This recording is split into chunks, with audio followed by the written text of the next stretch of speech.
Hello friends, आज हम माध्यमिक शिक्षा बोर्ड राजस्थान अजमेर कक्षा 10 के लिए मॉडल पेपर को सॉल्व करके देखेंगे। ये माध्यमिक शिक्षा बोर्ड राजस्थान अजमेर का मॉडल प्रश्न पत्र है कक्षा 10 के लिए, जो बोर्ड के द्वारा जारी हुआ है। ऐसे और मैं आपको कई मॉडल पेपर सॉल्व करके बताऊंगा। मेरी आपसे विनती है कि आप इन सभी जो है मॉडल पेपर को सॉल्व करके देखें और इनका हल जो है आपको यहाँ पे कंप्लीट क्वेश्चनों का हल जो है यहाँ पे मिलेगा। तो अंत तक मेरे साथ वीडियो में बने रहिए और कोशिश कीजिए आप स्वयं इन प्रश्नों को सॉल्व करें और वीडियो पॉज करके इन प्रश्नों को अपने आप मिलाने की कोशिश करें। तो आइए हम देखते हैं मॉडल पेपर के प्रश्नों का हल।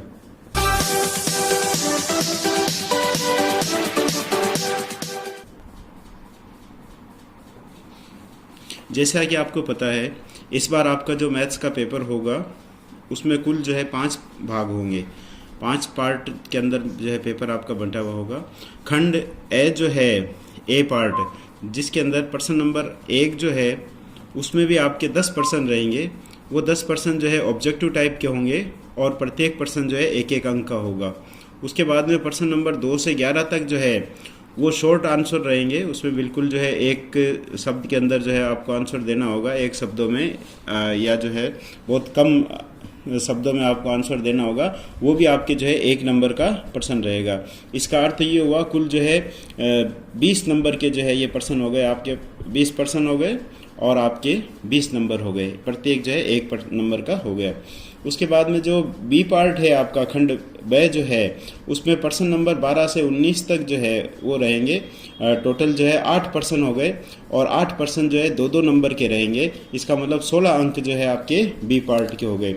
और सी पार्ट जो है, जो प्रश्न नंबर 20 से 23 तक के हैं, इसमें आपके 4 प्रश्न रहेंगे और ये चारों प्रश्न जो है 4-4 नंबर के रहेंगे, अर्थात टोटल जो है 16 नंबर जो है सी पार्ट के हो गए। डी पार्ट के अंदर आपके 24वां और 25वां 2 प्रश्न रहेगा और इसके अंदर जो है आपको एक अतिरिक्त विकल्प भी दिया हुआ रहेगा, अर्थात 2 में से 1 करना है, चूज करके आपको एक प्रश्न सोल्व करना है। और ये प्रत्येक प्रश्न जो है 5 नंबर का रहेगा, अर्थात 10 नंबर का जो है ये आपके डी पार्ट रहेगा। और पार्ट ई जो है, जिसमें आपके प्रश्न नंबर 26 से 28 तक है, टोटल 3 प्रश्न हैं, प्रत्येक प्रश्न जो है 6 नंबर का है और 18 नंबर का जो है ये ई पार्ट है। और इसके अंदर आपके जो है 2 विकल्प इस बार आपको दिए हुए रहेंगे, अर्थात कुल जो है जैसे 26वां प्रश्न है तो उसमें 26वें के अंदर टोटल जो है 3 प्रश्न दिए हुए रहेंगे। 3 में से आपको जो है 1 प्रश्न करना होगा। तो बहुत ही जो है ईजी कर दिया है आपके लिए ये पेपर। इसी साल जो है ये व्यवस्था रहेगी, कोरोना के कारण ये व्यवस्था रही है। तो आइए अब हम देखते हैं मॉडल पेपर सॉल्व करके देखते हैं। तो ये आपका जो है खंड ए है, इसमें देखिए क्वेश्चन नंबर 1 अब हम शुरू करते हैं। यहाँ से क्वेश्चन आपको बहुत ही इजी क्वेश्चन दे रखे हैं। जैसे पहला क्वेश्चन आपको दे रखा है 17 का वर्ग कितना होगा, the square of 17 will be. 17 का आपको वर्ग ज्ञात करके बताना है। तो बहुत ही ईजी है, 17 का वर्ग आपको फाइंड आउट करना है। इसका मतलब आपके पास में 2 तरीके हैं। आप चाहो तो 17 को 17 से गुणा कर लीजिए, या जो है अगर आप इस विधि से करना चाहें तो आप देखिए ये 17 का वर्ग ज्ञात करना है मेरे को। तो 1 का वर्ग कर दिया मैंने 1, और यहाँ पे 2 × 1 × 7 ये लिख देता हूँ मैं, और 7 का वर्ग यहाँ लिख देता हूँ। 1 का वर्ग 1 हो गया, 7 दूनी 14 यहाँ पे आ गया, और 7 7 49 ये आ गया। 9 का 9, ये 4 इधर भेज दिया, 14 और 4 18, 18 का 8 हासिल किए 1 और 1 यहाँ भेज दिया, तो 289 ये आ गया इसका। तो यहाँ पे आप देख रहे हो इसके अंदर जो है 289 आपको मिल जाएगा ब के अंदर। तो इस पहले के अंदर जो है आपका आंसर हो जाएगा ब। सेकंड क्वेश्चन जो आपको दे रखा है, इसमें आपको दे रखा है एक बहुपद दे रखा है fx बराबर 4x + 2। इसमें x बराबर 2 रखने पर बहुपद का मान कितना होगा। तो आप देख रहे हो 4x + 2, 4x + 2 में जब x की जगह 2 रखेंगे तो 4 × 2 + 2, तो यह 8 + 2 अर्थात 10 हो गया। तो इस बहुपद का मान हो जाएगा 10, ऐसे ही हो जाएगा इसके अंदर। तीसरा जो क्वेश्चन है, इसमें हमें दे रखा है द्विघात बहुपद दे रखा है x² - 2x - 8। इसमें शून्यांकों का योग हमें पूछा है। तो आप जानते हो शून्यांकों का योग का फॉर्मूला होता है हमारे पास में, शून्यांकों का योग -b/a होता है शून्यांकों का योग। अब यहाँ पे देख लीजिए इसके अंदर a बराबर जो है 1 है, b बराबर -2 है और c बराबर -8 है। तो ये माइनस फॉर्मूले का है, b का मान -2 है, ये ब्रैकेट में लिख देता हूँ, और a का मान 1 है, तो अर्थात 2/1 यानी 2 आ गया इसके अंदर। तो इसमें शून्यांकों का योग हो जाएगा 2, 6 हो जाएगा इसके अंदर, सही है आपके। The sum of zeros of polynomial, तो इसका सम हो जाएगा आपके 2। नेक्स्ट क्वेश्चन हमें दे रखा है साइन π/6 का मान कितना होगा। तो साइन π/6 आप जानते हो, π/6 का मतलब हो जाएगा साइन 30 डिग्री, और साइन 30 डिग्री का मान जो है आप जानते हो 1/2 होता है, तो इसका मान हो जाएगा 1/2 अर्थात ब हो जाएगा इसके अंदर। नेक्स्ट क्वेश्चन हमें दे रखा है एक ऊर्ध्वाधर खंबे की परछाई खंबे की ऊंचाई के बराबर है, तो सूर्य का उन्नयन कोण कितना होगा। ये क्वेश्चन बहुत बार जो है आ चुका है आपके, काफ़ी जो है इम्पोर्टेंट क्वेश्चन है। एक ऊर्ध्वाधर खंबे की परछाई खंबे की ऊंचाई के बराबर है, तो सूर्य का कोण, वैसे आपको इसको याद रख लेना चाहिए, जब ऊंचाई और परछाई बराबर होती है तो कोण जो है 45 डिग्री का होता है। वैसे यदि करके देखना चाहें हम इसको, तो इसमें हो जाएगा, ये एक राइट एंगल बना लिया मैंने, यहाँ पे ये कह रहा है ये इसकी जो ऊंचाई है ये इस परछाई के बराबर है, ये और ये दोनों बराबर है, तो इसको x मान लिया मैंने, मान लो, और ये थीटा हमें फाइंड आउट करना है। तो टेन थीटा का फॉर्मूला लगा देंगे, टेन थीटा बराबर ये हो जाएगा लंब बटा आधार P/B हो जाएगा ये फॉर्मूला। तो यहाँ पे x/x बराबर 1 आ गया, तो 1 जो है वो होती है आपके 45 की वैल्यू, टेन 45 के बराबर हो गया ये, टेन थीटा का मान 10 45, टेन कैंसिल हो गया, तो थीटा बराबर आ गया 45। तो ये आपको याद ही रख लेना चाहिए, जब कभी भी आपको ये पूछे कि उसकी परछाई और ऊंचाई बराबर है तो सूर्य का उन्नयन कोण जो है 45 डिग्री का होगा, 45 का होगा आपके। नेक्स्ट क्वेश्चन आपको पूछा है बिंदु 5 -2 की x अक्ष से दूरी कितनी होगी। तो इसमें देखिए x अक्ष से दूरी जो है, इसमें जो y का मान है वो x से दूरी हो जाएगी, उल्टा होता है, जो x का मान है वो y अक्ष से दूरी हो जाएगी और जो y का मान है वो x अक्ष से दूरी हो जाएगी। यहाँ पे x अक्ष से दूरी पूछा है, तो इसमें y के निर्देशांक हमें दे रखा -2, लेकिन दूरी जो है कभी माइनस में नहीं होती है, इसलिए यहाँ पे दूरी हो जाएगी इसकी 2, तो इसमें आंसर हो जाएगा ब। नेक्स्ट देखिए हमें एक आकृति दे रखी है, इस आकृति में AD का, BD का, AE का मान दे रखा है, तो EC का मान क्या होगा। तो हम जानते हैं इस प्रकार से हमें एक आकृति दे रखी है ABC और ये दे रखा है D और E। तो थेल्स प्रमेय के द्वारा हम जानते हैं AD/DB बराबर AE/AC। अब हमें AD का मान क्वेश्चन में दे रखा है 4, DB का मान हमें दे रखा है 6 और बराबर AE का मान हमें दे रखा है 5 और यहाँ पे EC हो जाएगा, और EC हमें जो है फाइंड आउट करना है। तो इसको क्रॉस मल्टीप्लाई करवा देता हूँ मैं, यहाँ पे ये हो जाएगा 4 EC बराबर 30 और EC बराबर हो जाएगा 30/4। तो 30/4 का मतलब हो गया 7.5, तो इसका आंसर हो जाएगा 7.5 अर्थात इसमें से हो जाएगा ये 7.5, ये इसी का मान हो जाएगा। नेक्स्ट क्वेश्चन हमें दे रखा है 3 संरेखीय बिंदुओं से गुजरने वाले वृत्तों की संख्या कितनी होगी। Number of circle which passes through 3 collinear points is.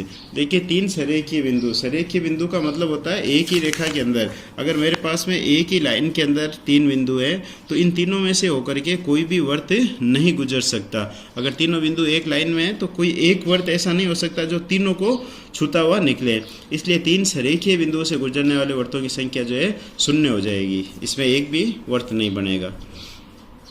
Next question हमें दे रखा है एक गोले का व्यास दे रखा है हमें 6 सेंटीमीटर, तो गोले का आयतन ज्ञात करना है। गोले का व्यास हमें दे रखा है, डायमीटर ऑफ ए स्फीयर दे रखा है, तो डायमीटर अगर हमें 6 दे रखा है तो इसकी रेडियस हो जाएगी हमारे पास में, रेडियस बराबर हो जाएगी 3। डायमीटर 6 दे रखा है तो रेडियस जो है उसकी आधी हो जाएगी, रेडियस हो जाएगी 3। अब हमें गोले का आयतन ज्ञात करना है, तो गोले का आयतन आप जानते हो, गोले के आयतन का जो है सूत्र आप जानते हो 4/3 पाई r क्यूब होता है। अब फ्रेंड्स यहाँ पे ध्यान रखना, आपको जो आंसर दे रखा है, आंसर जो है पाई के अंदर दे रखा है, तो इसलिए आपको पाई की वैल्यू नहीं रखनी है, पाई का पाई रखेंगे। आर का मान 3 दे रखा है, तो 3 इंटू 3 इंटू 3, इसको 3 टाइम्स लिख देंगे। एक 3 तो कैंसिल हो जाएगा, और 9 9 चौक 36, 36 पाई जो है इसका आयतन आ जाएगा। तो इसका आयतन आ जाएगा 36 पाई से हो जाएगा। और लास्ट क्वेश्चन हमें दे रखा है, इसके अंदर एक बंटन हमें दे रखा है 1 3 2 5 9, इसका हमें माध्य ज्ञात करना है। तो देखिए, माध्य ज्ञात करने के लिए पहले आपको इन संख्याओं को बढ़ते क्रम में लिखना पड़ेगा। तो 1 2 3 5 9, इसको इस प्रकार से लिखना है। इसको क्रम में से लिख के, और फिर जो बीच में संख्या आती है वो इसका माध्यक हो जाएगा। तो इसका माध्यक हो जाएगा 3। इसको क्रम से लिख के, और फिर जो इसका माध्यक बताना है आपको, तो इसका माध्यक हो जाएगा 3। ये हो गया इसका राइट आंसर, ए हो जाएगा इसमें 3। एग्जाम के अंदर आपको ये जो फर्स्ट क्वेश्चन है उसका आंसर इस प्रकार से टेबल बना करके आपको लिखना है। इस प्रकार के आप एक टेबल बना लेना। ये यहाँ पे आंसर फर्स्ट हो गया, और इस टेबल बना करके ऊपर इसमें 1 2 3 4 5 6 7 8 9 10% लिख दिए, और प्रत्येक का जो है जो भी आंसर आया आपके से इस प्रकार से जो है सारे यहाँ पे लिख देना। ये मैंने जो है अभी जो पेपर सोल्व किया था उसका आपको बता दिया, 1 से लेकर के 10 तक ये ABCD हो गया, पूरे सोल्व करके आपको बता दिए। एग्जाम के अंदर आपको इस प्रकार से कॉपी के अंदर टेबल बना करके और फाइनली ये लिख देना है।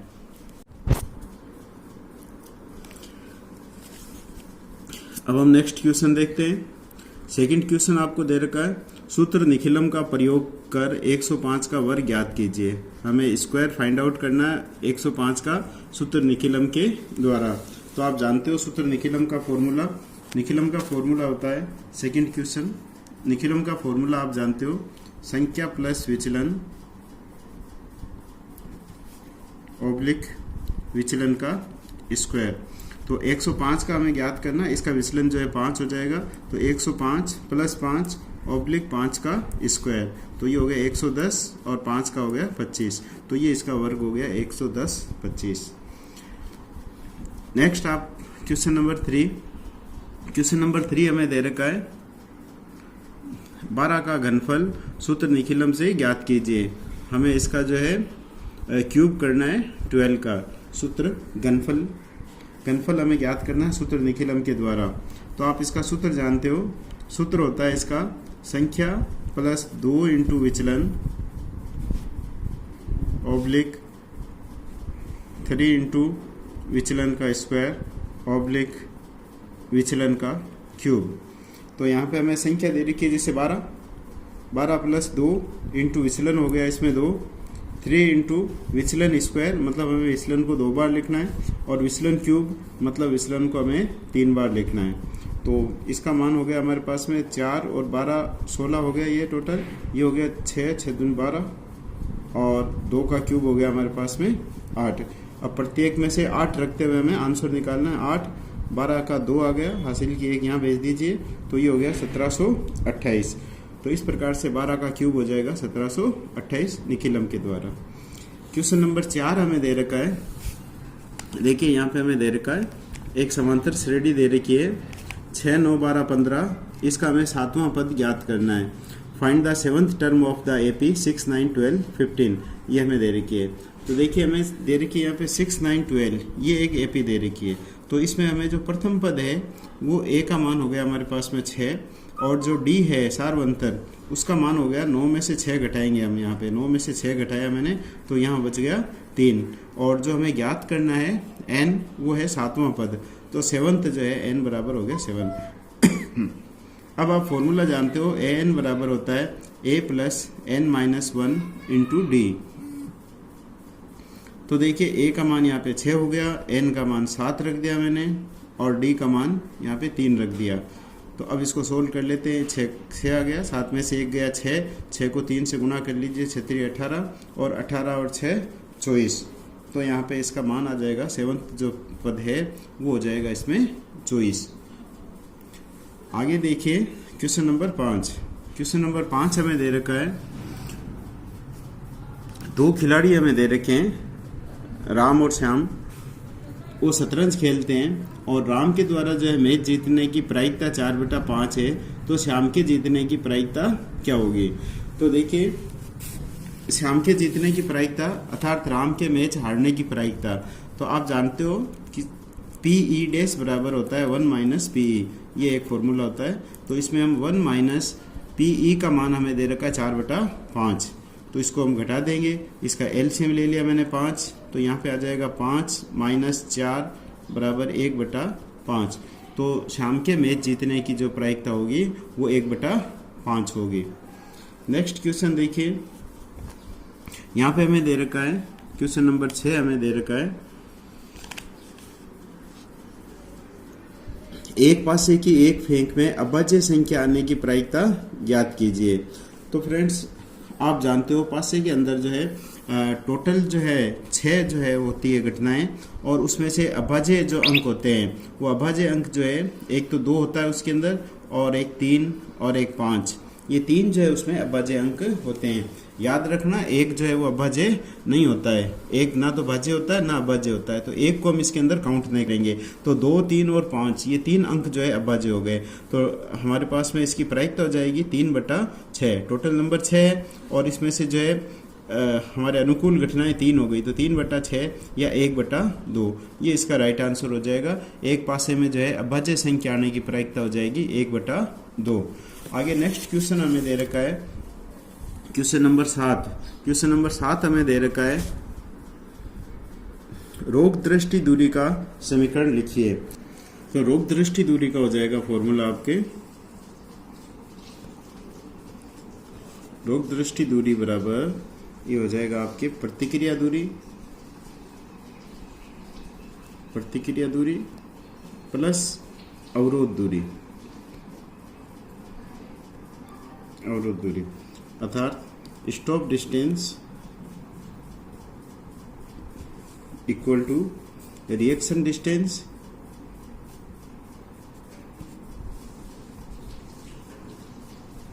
Plus brake distance. Next question हमें दे रखा है, क्वेश्चन नंबर 8 हमें दे रखा है, वाहनों के लिए आवश्यक पीयूसी का पूरा नाम लिखिए। तो वाहनों के लिए जो पीयूसी सर्टिफिकेट दिया जाता है उसका पूरा नाम होता है pollution under control certificate. PUC का पूरा नाम हो जाएगा पोल्यूशन अंडर कंट्रोल सर्टिफिकेट, अर्थात प्रदूषण नियंत्रक प्रमाण पत्र, प्रदूषण नियंत्रक प्रमाण पत्र, pollution under control certificate. Next question जो हमें दे रखा है, क्वेश्चन नंबर 9 हमें दे रखा है, बिंदु 2, 3 और 5, 6 के बीच की दूरी बतानी है आपको, distance between the point 2, 3 and 5, 6। तो इसके लिए आप जानते हो एक डिस्टेंस का फॉर्मूला होता है हमारे पास में, d बराबर होता है √x2 minus x1 whole square plus y2 minus y1 का होल स्क्वायर। अब हमें यहाँ पे बिंदु दे रखा है 2, 3 और दूसरा बिंदु हमें दे रखा है 5, 6। तो ये 2, 3 ये हो गया हमारे पास में x1 y1 और ये हो गया x2 y2। तो x2 माइनस x1 का होल स्क्वायर अर्थात ये हो जाएगा 5 माइनस 2 का होल स्क्वायर प्लस 6 माइनस 3 का होल स्क्वायर। ये मैंने x1 x2 y1 y2 इन सब के मान यहाँ से रख दिए इस फॉर्मूले के अंदर। अब इसको सोल्व कर लेते हैं। 5 माइनस 2 का मतलब हो गया 3, 3 का स्क्वायर 9, डायरेक्ट लिख लेता हूँ मैं। 6 माइनस 3 इसका मान हो गया 3, 3 का स्क्वायर कर लेते हैं तो ये हो गया 9। तो 9 प्लस 9 तो ये हो जाएगा 18। आप चाहो तो √18 लिख दो, और इसको अगर ज़्यादा सोल्व करना चाहते हो तो आप इसको कर सकते हो 3√2। यहाँ इसके फैक्टर कर लिए मैंने। 18 के फैक्टर जो है ये हो जाएंगे 9 × 2। 9 को जो है अंडर रूट से बाहर ले आएंगे तो 3 हो जाएगा, और ये 2 अंडर रूट के अंदर बच जाएगा, तो 3√2 ये बच जाएगा। प्रश्न नंबर 10 हमें दे रखा है, एक नियत बिंदु से सदैव समान दूरी पर चलने वाले बिंदु का बिंदुपथ क्या होगा। तो आप जानते हो नियत बिंदु से चलने वाले बिंदु का बिंदुपथ वर्त होता है, तो इसका आंसर हो जाएगा यहाँ पे वर्त। क्वेश्चन नंबर 10 का आंसर हो जाएगा वर्त। और इस पार्ट का लास्ट क्वेश्चन हमें दे रखा है, एक पासे को फेंकने पर 4 से छोटा अंक आने की प्रायिकता क्या होगी। तो देखिए 4 से छोटा अंक जो है पासे पर 1 2 3 ये 3 अंक होते हैं, तो 3/6 टोटल जो है 6 होते हैं पासे पर, तो 3/6 अर्थात 1/2। तो 4 से छोटा अंक आने की प्रायिकता 1/2 होगी। तो इस प्रकार से आपने देखा पार्ट ए जो है आपके समाप्त होता है। और यदि आप मेरे चैनल पर नए हैं तो आप चैनल को सब्सक्राइब जरूर करें और बेल आइकन को दबा दें, और अपने दोस्तों के अंदर ज़्यादा से ज़्यादा इसको शेयर करें और लाइक करना ना भूलें। Thank you very much.